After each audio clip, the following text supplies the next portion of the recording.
and tell you about what I got up on this board here. Anybody know what this is? This is called a flesh meter.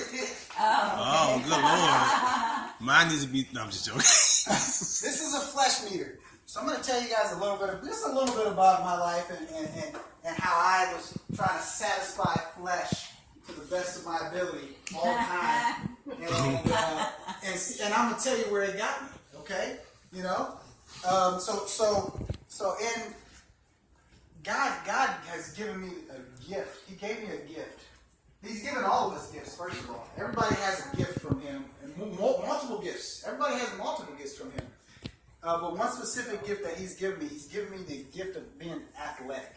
Okay, I was always like one of the fastest ones out there.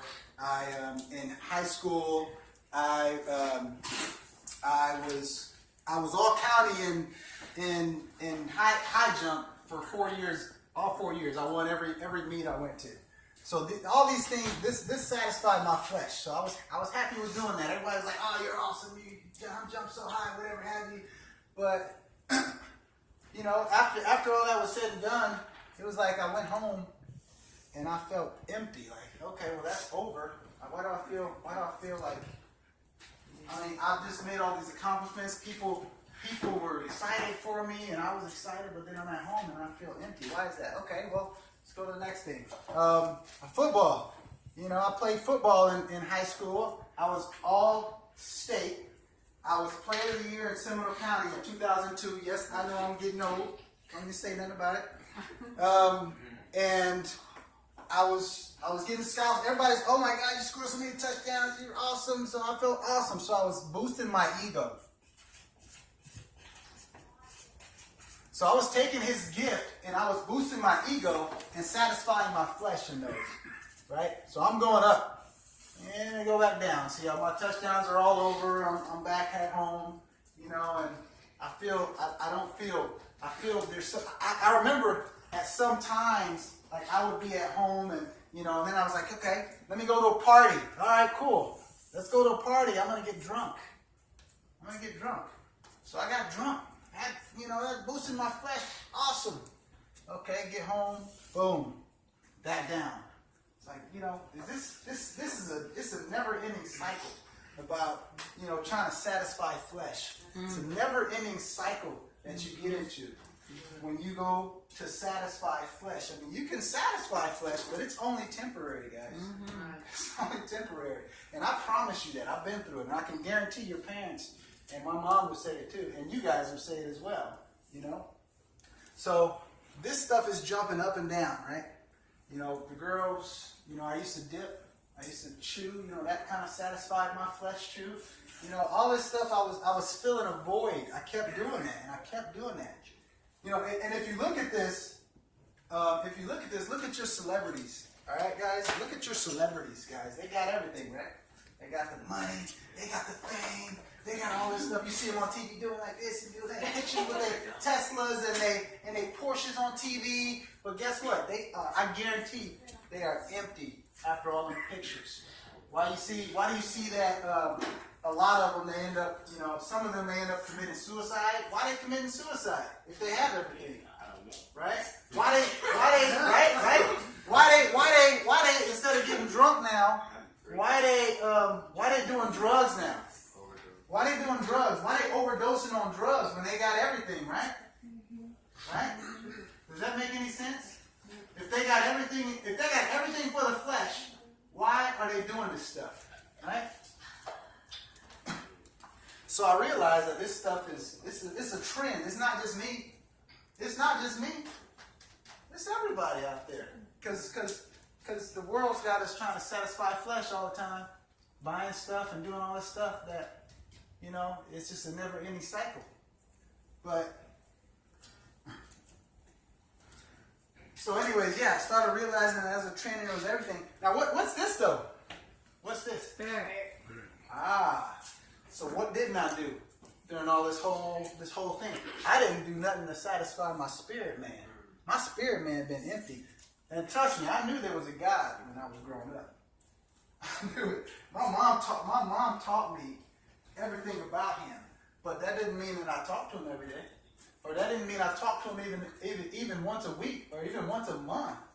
You know, I went to church. I was in the. I knew he was real though. I knew he was real. So I had already gained that step to knowing that he was there. I just needed to form that relationship. I didn't know how to actually do that by satisfying this, because that's all I wanted to do. That's all I knew. That's all I wanted to do. So I started asking, I started seeking, and I started knocking. Okay? So I started asking, right? I said, you know what? Okay, if all these celebrities, if they got all this money, and some of them are committing suicide, overdosing, why are they doing that? I started asking questions like that. Why is money so important? I started asking. Of course it's important, but is it that important? Like, what, is it? I started asking, like,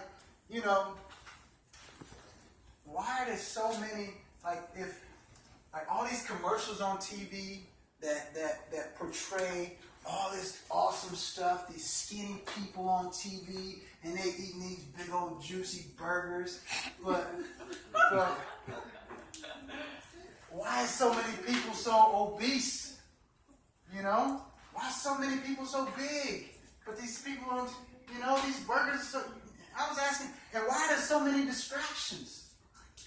Why in the world are there so many distractions out there? I can have anything at my fingertips, right? Everything you can have at your fingertips right now. So I started trying to find an answer to those questions. I had to look deep, because the world will try to put stuff underneath the rug and say, keep on doing this, keep on being in your cycle. It feels good, don't it? Right? It feels so good, right? Eat that juicy old burger every time. Great. So I started realizing,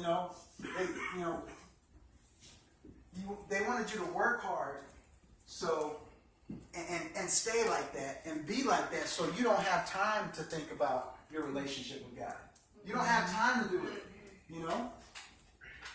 You need to fill your pocketbooks so you can go out and keep buying stuff and keep filling that flesh. That's what you need to do.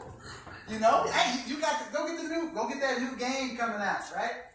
Hey, go get that new iPhone. You got to work overtime to do that, right? Hey, go get that CD. Hey, look at that new car. You can afford it now. Just get in debt. Get in debt so you can stay in that cycle. They want to keep you in that cycle. Okay? So I started figuring that stuff out. And how greedy this world was. How greedy. And I'm like, there's poor people out there.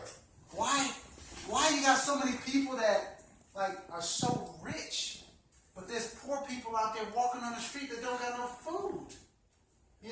That's because they're greedy. And then I started realizing it's food, right? What they putting in the food. I started doing research on that. I'm not going to dig too deep into that. That's for another day. But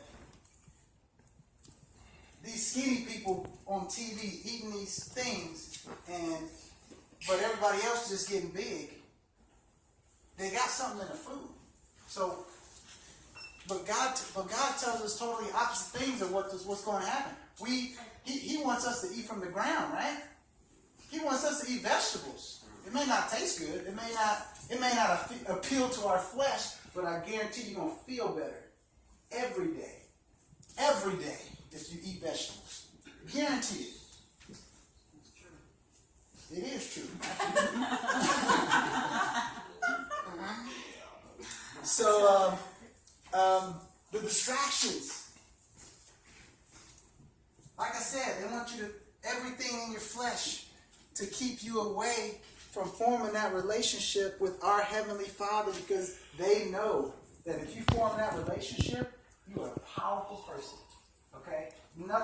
You will not fear a dang thing in your life once you get to know God. I promise you that. And I'm a walking testimony for doing that. I feared things my whole life. But once I started developing, and don't get me wrong, guys, Like you're not gonna develop a relationship with anybody overnight. You gotta work at it. I mean, I didn't marry my wife the next day and have kids 3 days after. You know, let's just be real. We have to work on our relationship, okay? But it's all about that asking and seeking and knocking. So what do you need to do? You know, how does this happen? Where do we start with this? You know, talk to him. That's it. Just talk to him. He's there. He created everything. Of course he's there. He's there. Just talk to him. Talk to him. Thank him for what you have, guys. You guys got 5 fingers and 5 toes, and you can play basketball. Okay? You can only play basketball because he allowed you to play basketball. Okay? He allowed you guys to be able to see because he wanted to, because he wanted you to see. Some other people out there, they can't even see. They would give anything for your eyes. For your eyes that you have glasses. They give anything for that. They give anything. Some people can't. They can't afford sneakers. They can't afford shoes. You know, but you guys are sitting here. You guys have a roof over your head, right? Thank him for that. He would love that. Just for that. That's easy. Before you get on that video game that y'all like to play, I know y'all like to play Fortnite. Talk to him. Say, hey, you know what, God? I thank you for allowing me to sit here and play that game. I thank you for giving me a thumb that I can push that B button.